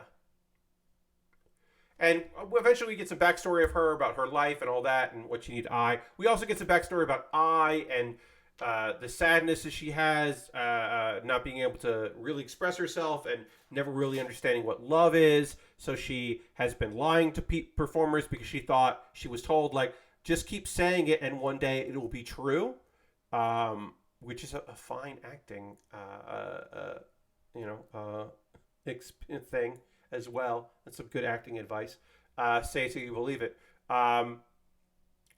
So that's the first thing, is that the guy who was a fan of the idol became the son of the idol. And his sister, we know, is a reincarnation too. And that doesn't make... Why is this fucking... We don't know. We don't know why this is happening. It's weird. This is wild. It gets wilder. Because this show goes on long enough, this episode, because it's long, goes on long enough that, like, you kind of get just settled into the idea of, like, well, I've watched reincarnation stories before, and I kind of know how this goes, and okay, we're going to see how a mom deals with it being an idol, and, like, how does she deal with this, and, like, keeping it a secret, and, let's see, I's going to try to make a comeback with her manager, and the manager's wife is going to take care of the kids, and she doesn't want to be a babysitter. She's really unhappy with what happens there, and she thinks about fucking revealing the secret, blowing up I's spot, and the twins, like, there's a whole thing of them, like, tricking her into thinking they're, like, holy beings to keep her mouth shut, and it's weird as fuck and strange, and like, is that gonna ever fucking come back around? I don't know. That was weird. That was a part that I'm like, what's happening right now? Anyway, a year later, okay, and then we're just like, let's learn about like the past and the present of being an idol and working in acting and all this other stuff, and like it just gets into the weeds of the world of being an idol and all of that entails, and it's like pretty fucking intricate and detailed, and like clearly someone who knows what's going on in this world and understands what's going on who worked on this, because it's like pretty accurate seemingly anyway, from my understanding. Hey, turns out Aquamarine can be a good actor as a child because he's an adult in the body of a child. But yeah, he meets a director. There's another child actress named Kana. I imagine she will become important later because we spent a bunch of time with Kana, and I don't know why. And then, hey, just as we like have some like touching moments with like Ruby. Ruby is the reincarnation of a girl who died, who had a terminal illness and was unhealthy for so many years of her life and died. And now she is the daughter. Not only did she get a second chance at life, her mom is an idol that she worshipped that kept her going. So we get some detail about what to me is one of the more interesting characters in the whole fucking thing, which is Ruby. We get all this stuff. And it's like happy and kind of interesting. And hey, remember how there was a stalker who murdered a dude? Goro got murdered? He's back. They moved into a new apartment. Why does this fucking dude know where they lives? And guess what happens? The guy that murdered someone a few years ago murders again. He's convinced that because he apparently knew that I had kids, and the fact that I had kids means that she loved someone at some point, which means that she was lying when she said she loved her fans, including him, which is fucked. Which she apologizes for, which is also fucked. She dies. He murders her, and then later commits suicide, apparently. So we've already had 2 characters get murdered, 1 character commits suicide, and a natural death of a 12-year-old. Reincarnation, and then we cut forward in time after the revelation, the monologue revelation of our main character Goro/Aquamarine, where he posits that the person that revealed where she was giving birth, because how did anyone know that, where she was to give birth, the hospital that she was in, is probably the same person who let this crazed stalker know where I was. And the only person that it could be, because the manager and the manager's wife have decided to raise them as their own kid, and they wouldn't get rid of a meal ticket like that the murderer or the accomplice in this act, the setup guy, is probably their dad, the person that got I pregnant with twins. And the character literally is like, mentions that it's a fucking prologue. And then a few years later, the twins are heading for their first day of high school. And Aquamarine, guess what? Aquamarine has apparently gone into to kind of get into the world of acting, so he can figure out who the murderer of his mother and himself, who the mastermind behind it, and he wants to get revenge and murder his father, or the father of the body that he inhabits. And now the show can begin. And now maybe you understand why people were like, what the fuck? Because every clip that like High Dive put out there was of like 2 cute kids, each one that has like stars for eyes, and their mom has 2 stars for eyes, and like this young idol with her kids, like, and like learning and the highs and lows of the idol industry. But really, apparently, we are going to see the inner workings of the idol industry, as we also see a dude try to figure out who set him up, tries to figure out who his dad is so he can murder his dad. That's what this show is. This is going to be a murder mystery where the main character is a high school student who used to be a doctor before he died.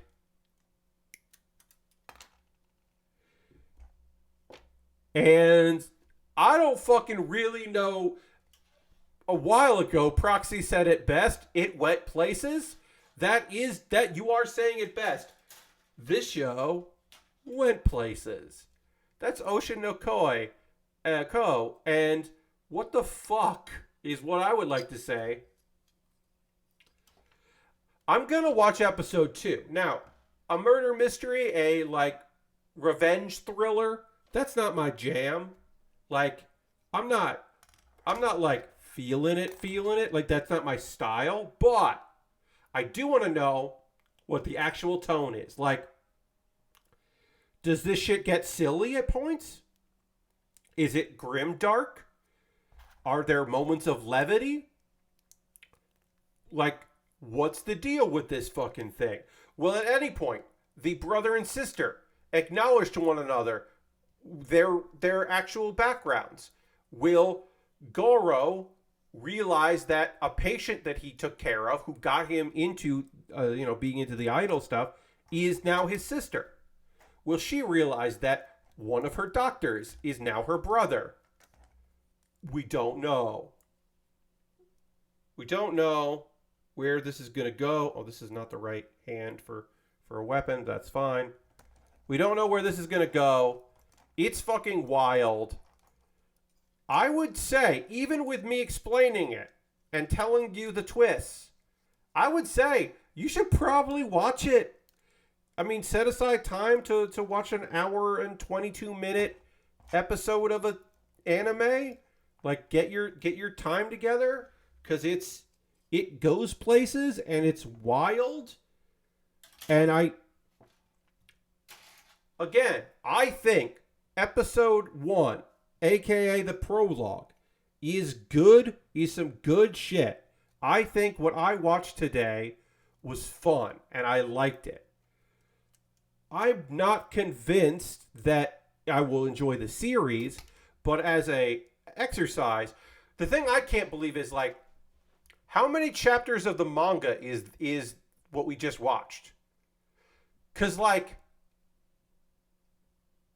unless, like, the first chapter is really long, which I doubt it is, that's, like, unbelievably long. That's gotta be unbelievably, like, that's gotta be, like, dozens of chapters before you get to what the show really is, which we got to, which is why, like, it makes total sense that the first episode is an hour and 22 minutes long, because you can't do that as, like, I mean, you shouldn't do that as, like, hey, this is episode 1 of this. Like, you could do that, but you probably shouldn't do that.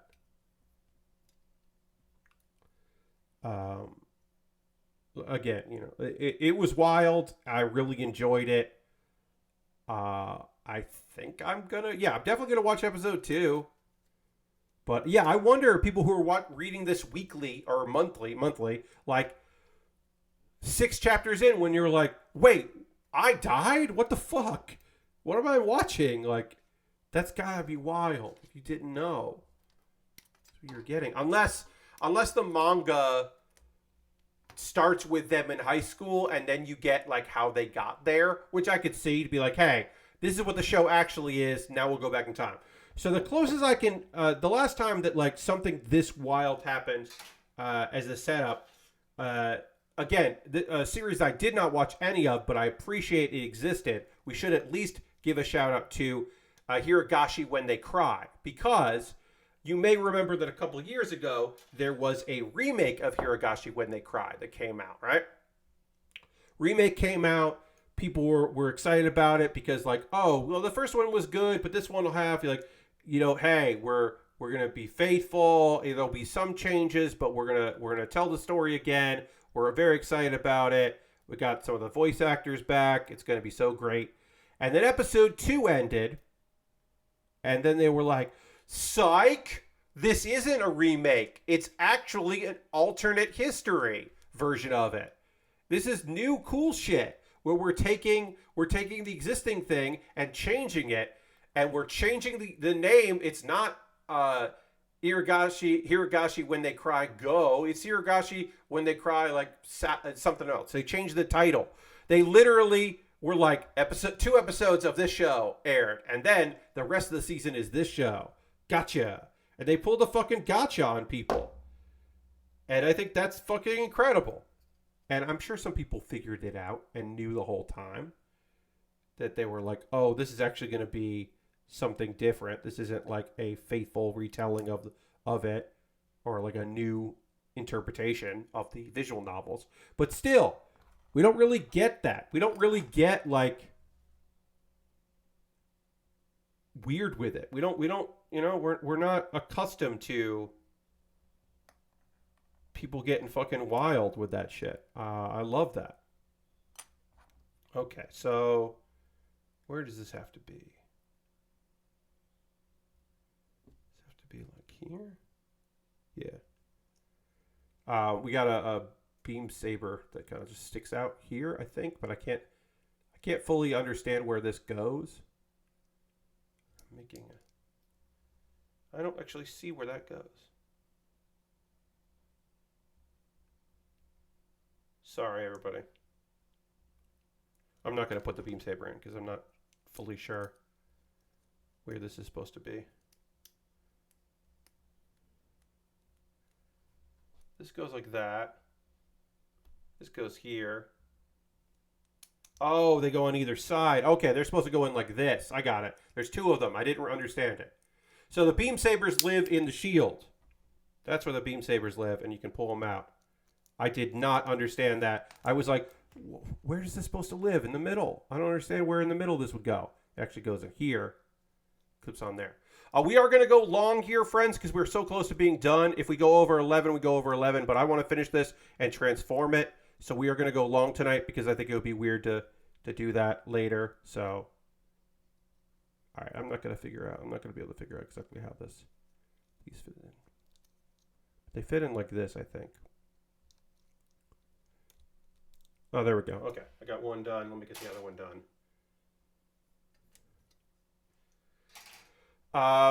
Now I want to hear from you, friends. What are you watching? What are you playing right now? You watching any anime? You watching any TV? You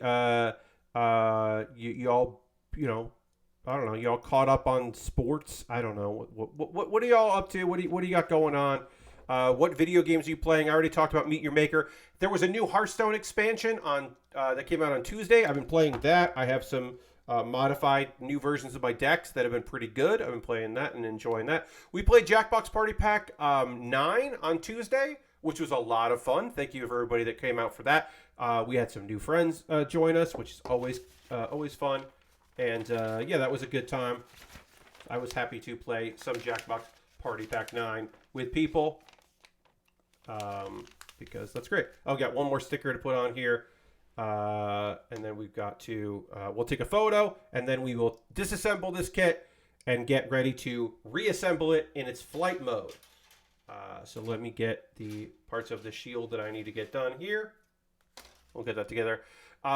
Just Under Spicy reinstalled Horizon Forbidden West and pre-ordered the Burning Shoes DLC out next Tuesday. Hell yeah, enjoy that. That's rad. I hope that the DLC is great and you enjoy it. I have never played a Horizon, Dawn or otherwise, Dawn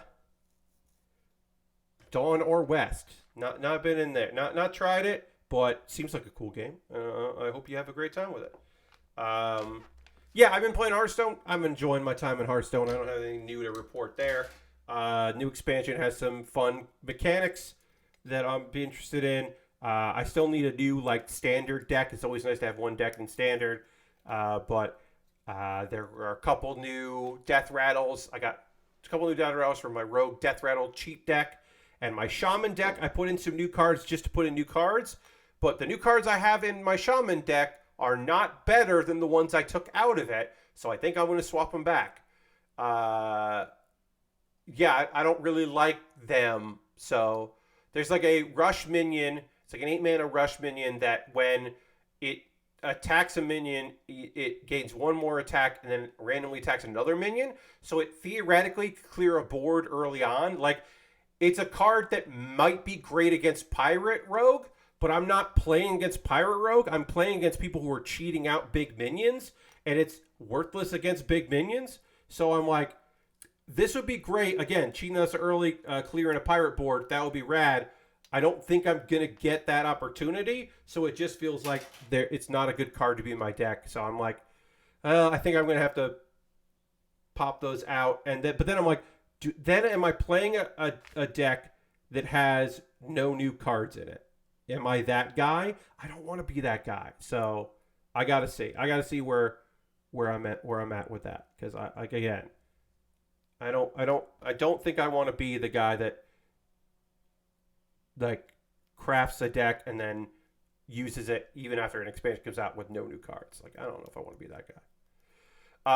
Aristvan says, I'm a bit between games, waiting on the Star Wars game later in the month. Hell yeah, Aristvan. Now might be time. Hey, is there any game that you had that you haven't finished, like that you mean to get back to because a new game came out and you just like, or you kind of lost interest, but maybe an update or a patch later, and now you're like, you know what? I've always said I was going to come back to that, and I never did. Maybe now is a great time to go back to that game. I don't know if there's a game like that for you, or just like a old favorite you just want to download again because you're like, you know what I would like? I'd like to return to the world of blank. This might be the perfect time for shit like that. Just another space is also recently rewatching Severance on Apple TV Plus. Hell yeah! This season, they went to a bar that I used to frequent all the time called McManus. And that makes me happy. Even if I don't watch the show, I do know that they were in my bar. And I'm pleased to know that. Lashberg says, gotten pretty heavy back into Valheim. Valheim. I haven't heard that name in a long time. In fact, I got some new glass file stuff for model building today, and I'm playing that instead. Okay, nice. You're playing model building. Cool. If there's anything you feel like sharing on the Discord, Lashbrooks, you're more than welcome to do that. If you got some photos that you want to post, you're like, hey, this is the progress I made on this shit. Like, always love seeing that. All right, so this is going to go in there. This is going to go like this. How does this? These things are not going to want to stay, so we're not going to do that. All right, this goes like this. There we go. Our shield is done.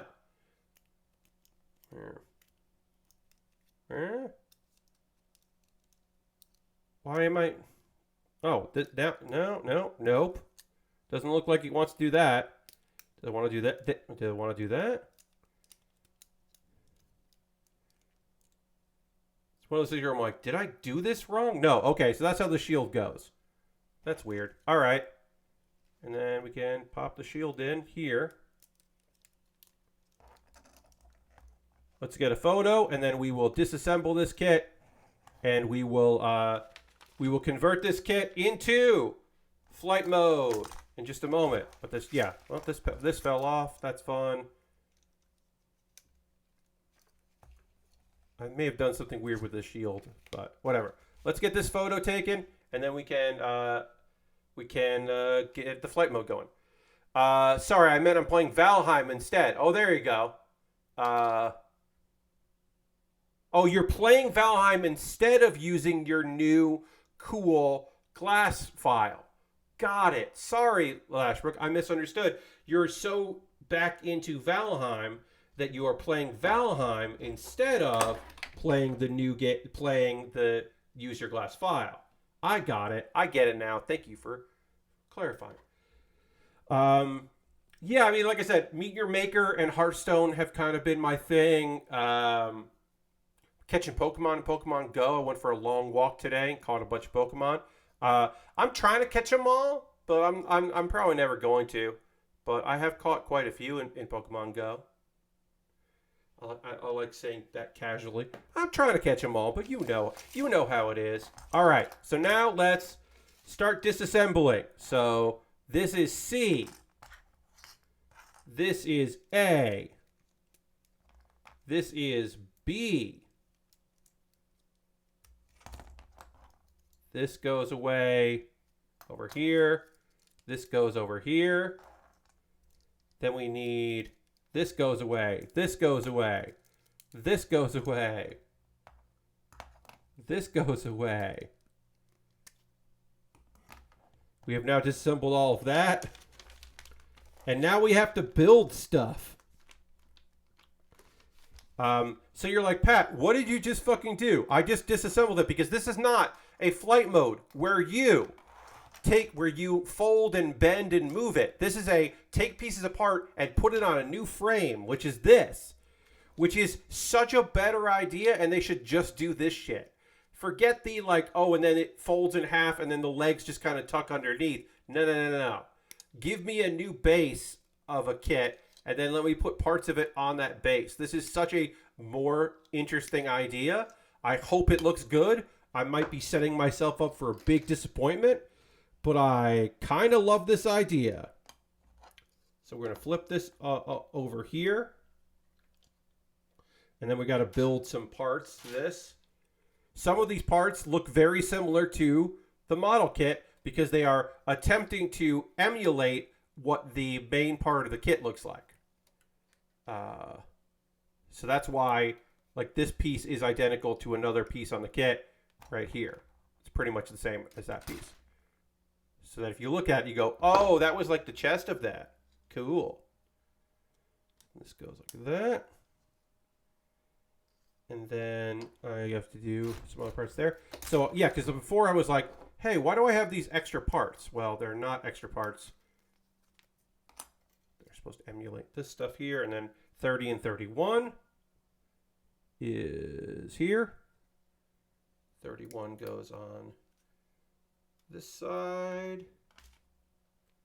Goes there. So yeah, we're going to go past 11. It's almost 11 now because I don't want to start the next stream with this. I want to start with a new kit. So we're going to go a little late tonight and finish this up. We will raid at the end of the stream as we always do because we always end with a raid, as John always makes sure to say.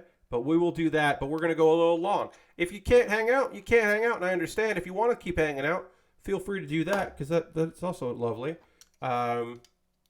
Let's see. This weekend, what are my plans this weekend? We can talk about this weekend here, a little plans. Tomorrow, I will be watching SmackDown and Rampage with friends. We always watch wrestling together on Fridays, which is a lovely time that I very much enjoy, and I constantly look forward to having the opportunity to do that. All right, we need PC2, and then some C parts here. Get that going. So I'm looking forward to that. And then this is supposed to emulate another part of the main model kit. So I have that to look forward to. Oh, and then after that, I'm going to stay up late and watch the Tokyo Joshi Pro Wrestling Summer Princess show. That starts, I believe, at like 10 p.m., but not really. It really begins at like 11 p.m. because there'll be a pre-show and there'll be a bunch of singing and dancing and stuff. But that still starts early enough that I feel like I want to watch it as it happens. So I will be checking that out because that'll be fun. And I'll probably talk about that on Saturday. I don't think I have anything else big plans for the weekend besides that. Obviously Sunday, doing that stream Sunday night here. Trying to raise some money and play a lot or watch a lot and do a lot of live commentary for some CPU versus CPU matches in WWE 2K23. Almost at 22.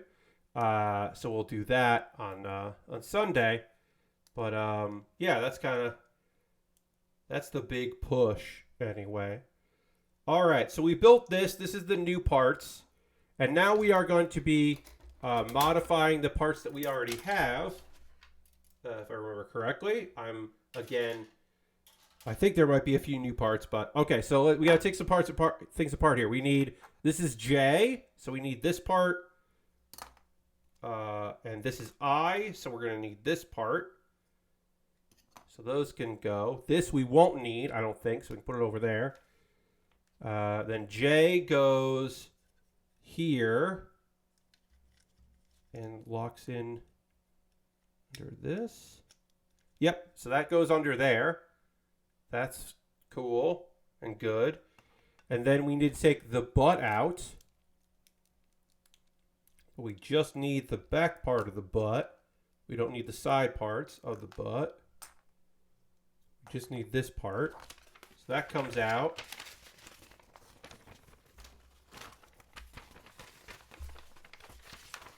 And then this goes here. Like that. Oh, hell yeah. Look at that shit. That looks shit rules. So that goes like that. This goes like this. It snaps in there. Okay. And then now we need the wings. The back wings become the side wings here. Now those clip on like this.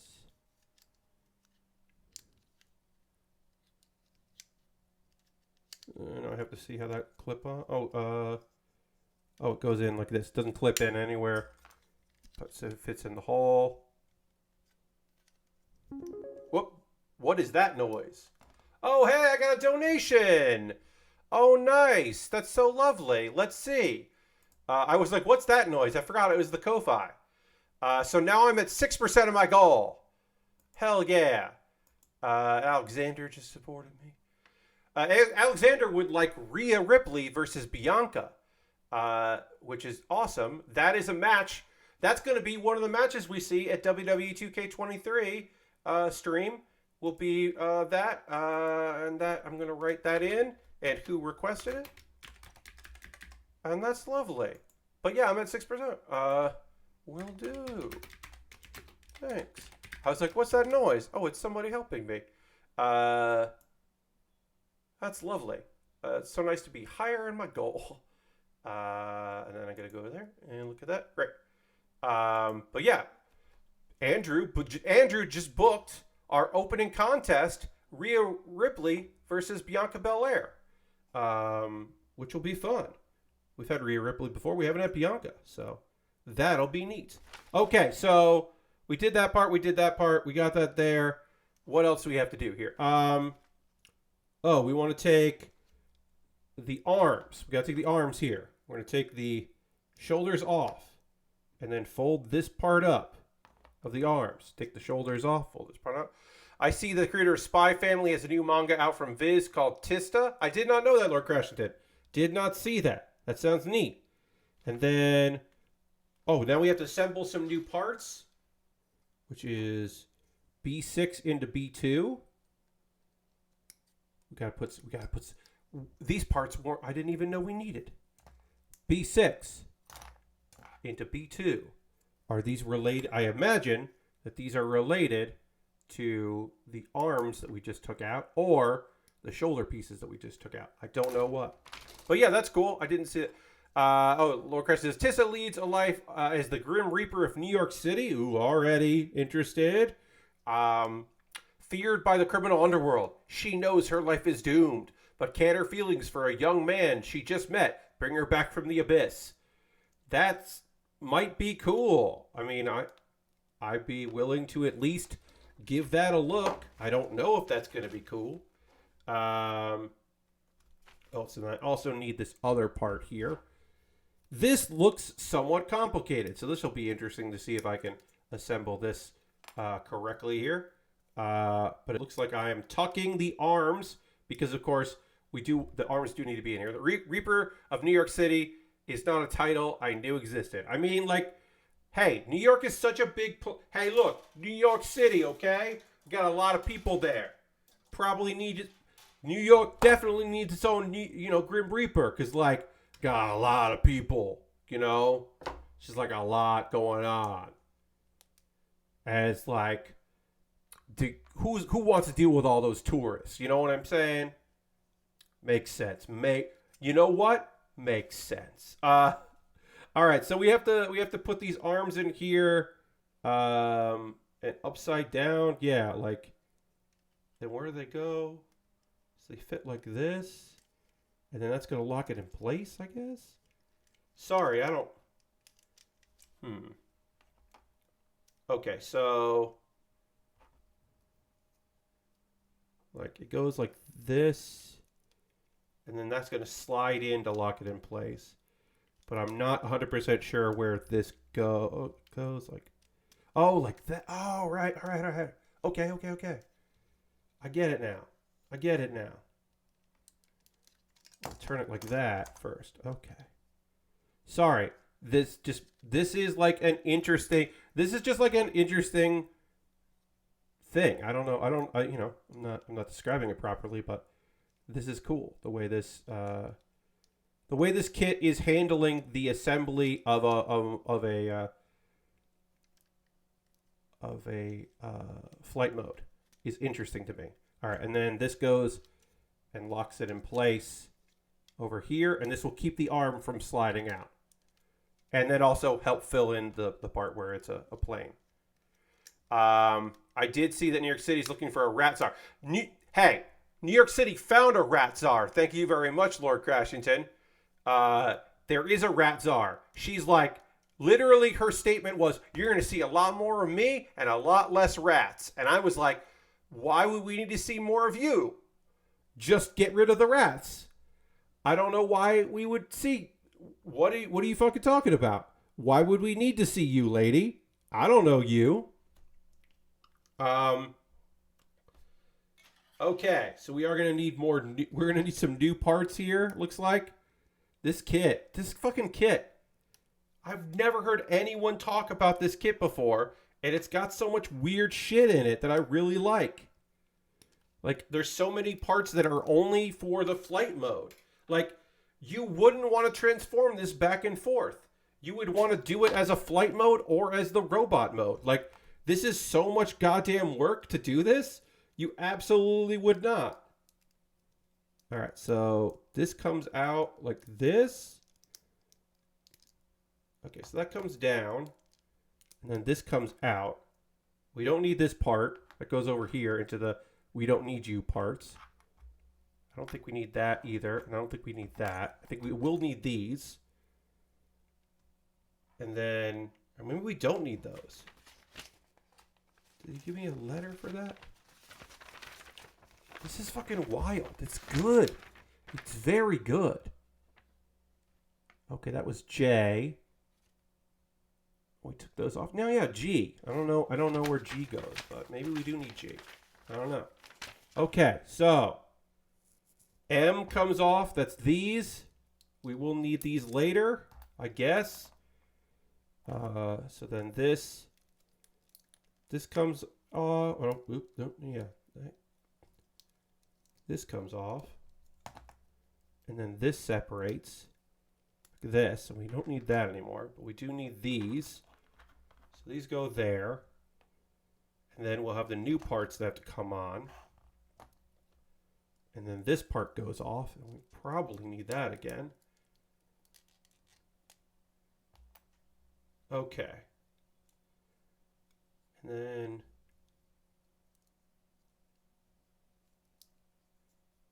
yeah, all right. So that comes off, that comes off. This is going to change, basically. This is very much the same. I guess I could have said we didn't really need to hang out. We could have just raised our reality show. Yes.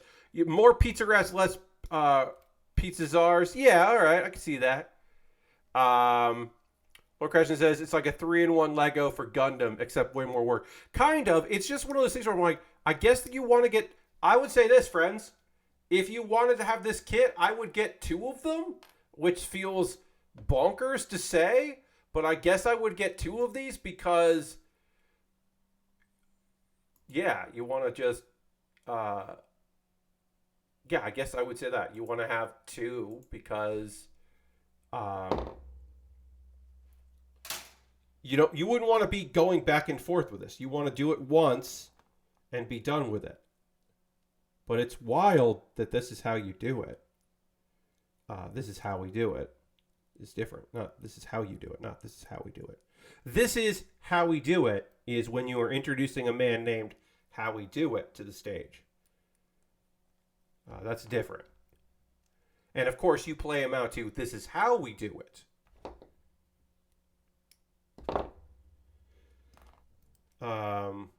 That's nonsense. I just said complete nonsense things. This is why I don't stream more than 2 hours because I'm barely into the third hour and I'm like, oh no. Or I don't model kit build for more than 2 hours because I'm already being very weird. All right, so then this is going to go like this. And then this is going to go back in here. So we just found a new way to change the legs up. And then we're going to put this part back in, I guess. Which I don't know why we took it off. Why did we take this off? There's some instructions here, but I don't know what they want me to do with this part. They're like, oh, now put this back in. And I'm like, I don't know why I took you off. M, but I'll put M back in. M is now back in there. I don't know why we took M out. And then this goes in here like this. All right, so the legs now are mostly done. And then this is going to go back like that. And then this is going to come off the front. And then it's going to snap in here. What the fuck is this doing? This thing is wild. It's a lot of work, but it's neat. I think that it coming apart and coming back together does mean that it's more interesting than just a bunch of weird bends and folds. So I am more on board than I was previously. All right, and then this is going to go and snap in here, which will now pull that up. And then when that's in, these, which were the side skirts, go in to lock it in place so that they don't fall out, which is clever. A lot of work went into this kit that, as far as I know, there's no variation on. Like, I've never seen this before. Maybe there are other kits that do this very similar transformation, but this feels like so much work for just this one kit to exist. Like, it's, to me, fucking wild that like look what's left. And then the gun can fold in there and then pop in here.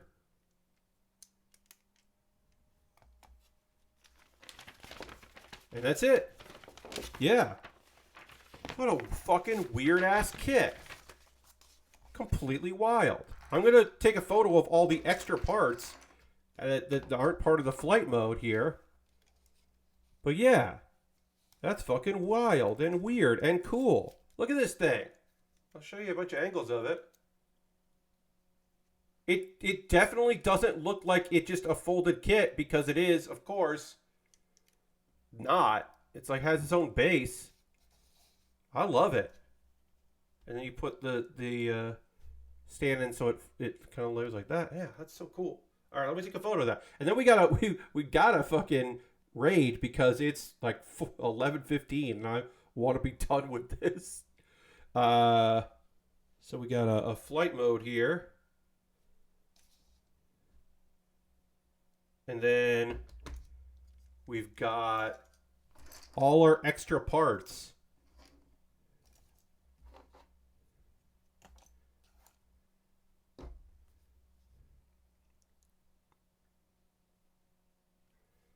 All right, that's going to do it for tonight's stream. That was a weird, good end to it, though. We're going to go back over here. I want to thank everybody for joining me tonight. I hope you had a great time. I had a great time having you. Um, we are going to raid. That is how we end every stream. Of course, we're a little later than normal. I don't know who will be around here on a Thursday. But we are going to find somebody doing cool shit and go hang out with them and share the love. Thank you for sticking around for me a little longer than normal. As I wanted to finish that up. I want to start the Ferrict next week and start from scratch on there. So, or sorry, Saturday, not next week, Saturday. Who's doing stuff? We haven't rated that person in a while. We haven't rated these people in a while. Someday I'd love to be able to raid Will Smith, but he never starts by the time I'm done. Um, you know what? Let's raid Matt Wiggins. It's been a hot minute since we raided Matt. Matt is a good dude. Matt is currently playing Mass Effect Andromeda, which seems like punishment. It seems like he is punishing himself by playing Andromeda, but sure, live your life, live your best life and all that. So we're going to raid Matt Wiggins, who's a good dude with a great community. I want to thank everybody for joining me tonight. I hope you have a great rest of your evening. Come back on Saturday as I start a new Gundam, which I'm excited about. I hope you have a pleasant time. Thanks so much, and I will see you on the next one. Goodbye, everybody. Goodbye, goodbye, goodbye, goodbye.